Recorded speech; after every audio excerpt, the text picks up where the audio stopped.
Florida State made huge staff changes this offseason and replaced nearly half of their staff. Has it paid off so far? Are we too early to tell what's coming with this staff? Obviously, there are two major parts. There's the on-field that we'll see coming up in August, and then there's the off-field with recruiting and relationships, the portal, high school, all of those things. Has it paid off, though? Were the staff changes the right moves? Were they the best moves that we could theoretically make coming off of a 2-10 season? I asked Mike Norvell about this and what he has seen so far, what has impressed him. He has any concerns. This is what he said. We'll talk about it afterward.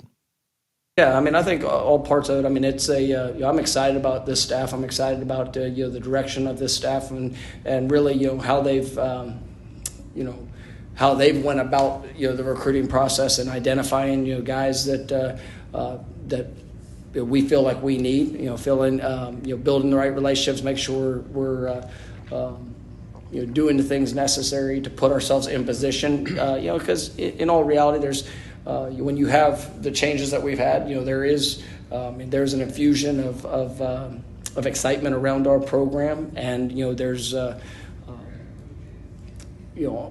there's still those opportunities to be able to continue to build and for kids to see how that's going to translate, out on the field, and whether it was spring practice, winter program, we really had, great feedback and response for the people that were on campus, and then, a lot of excitement for what the summer is going to be, and, obviously for everybody to be able to see this fall as it all takes place. Before I talk about this, I want to know what your thoughts are on that. I'll pause for just a second and give you a minute to comment. Maybe pause the video and tell me what you think about his answer.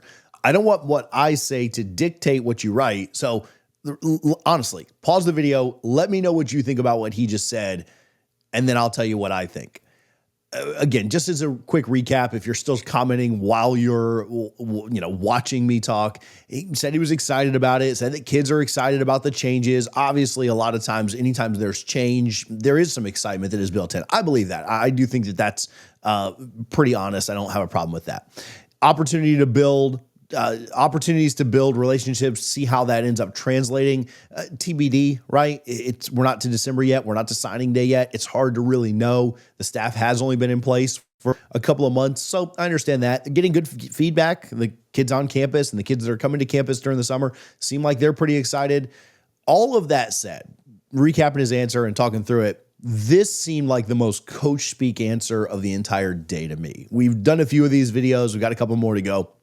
But this 100% sounded like saying an absolute whole lot without saying anything. And I'll give Mike some grace on this. I'll give him some credit. It might just be too early. It might be way too early to really know what's going on. And if Mike already sees issues, certainly in this setting, he is not going to call them out. Well, this guy doesn't do this, or this guy, I don't like the way he does this. You're not going to shoot yourself in the foot while you're trying to, build a program or build a recruiting class or anything like that. I'll get right back to chatting about Norvell. But first, if you're feeling tired, sluggish, or just a little bit off, low testosterone could be the culprit there. My friends over at Emerald Medical, which several of you have reached out to me about, some of you have reached out to them already, is here to help. They will help you reclaim your energy with hormone replacement therapy. You can use our code right now, DFNS, for Double Fries No Slaw, for a free consultation and to save on your journey to feeling like you again. Their owner, Chris, is a huge Florida State fan and as well as an alum. And at Emerald Medical, they will offer personalized care that you can trust. You can call them today at 772-307-9840, or if you want to go online, you can go to emeraldhrt.com. Remember the code DFNS, schedule your free consultation, save some money, and get back to feeling like the real you. However, I do think that if you start to look at some of the early results, it is a little bit, maybe concerning is too strong, but it does give you some pause. And I understand. They went 2-10. But at the end of the day, this is Florida State, and you don't get an excuse for the mess that you're in when you made the mess yourself. Now, I'm not blaming the new staff members for the mess that Florida State is in, certainly. But when you're Mike Norvell, you don't get a pass because last year was bad for doing poorly this year. It's still FSU. This isn't Northwestern, right? Where you can say, oh, well, we're going to 2 or 3 rebuild. No, the expectation is to win now. And that's always the expectation at a program like Florida State. Talked about this in the last video. What I wonder here is the accountability with the staff different now than it was? We heard stories and we spoke to sources that said, guys, members on the old staff weren't even calling kids. They weren't in contact. They weren't going to see them as much as other coaches at other programs. And I don't know if that's happening now or not. It's probably a little too early to tell. These coaches are tasked with a million different things, and they are trying to get their feet fully wet, right? Like they are trying to jump in to the deep end of the pool and take it all on at one time. But I do wonder, as we talked about in the last video, is the accountability different with this staff? Are they able to get into that top 10 that Mike admitted in our last video that they need to be in? I think some of the staff changes could work out to be big time positives on the field, but I very much think that recruiting is a big fat TBD right now. Now, I'm not writing them off just yet. December is ultimately what we'll judge them by. And you hear message board rumors or you hear, social media rumors that maybe are slightly concerning, but nothing that has me ready to cry yet. Maybe I'm out of tears since 2 and 10 happened. But the portal window was good. I'd say it was more good than it was bad. Maybe you have some concerns about them not getting some of the Nebraska defensive line on campus besides James Williams. Maybe the Thomasville kid going out to Cal kind of worries you. I know people will say, well, he's not going to sign with them, but are you confident that he signs with FSU? That's the bigger problem. I don't care if he goes to Cal or wherever, but him not going to FSU is kind of the issue.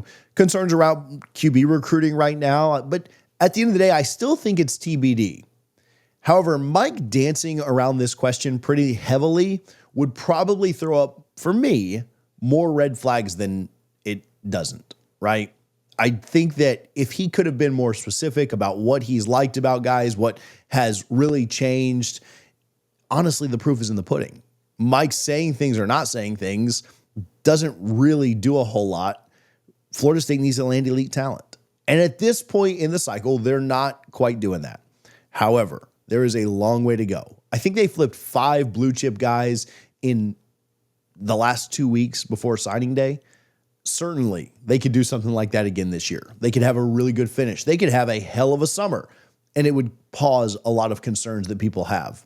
But I thought this answer was 100% coach speak. I thought he danced around it. And I think sometimes when you dance around an answer or you give a coach speak answer, it does kind of raise the red flags or at least potentially sound the alarms on the concerns that people have. Now, we'll get to December and we'll look back on this video and we'll say, hey, we were spot on, or no, they had it all figured out. You just weren't patient enough.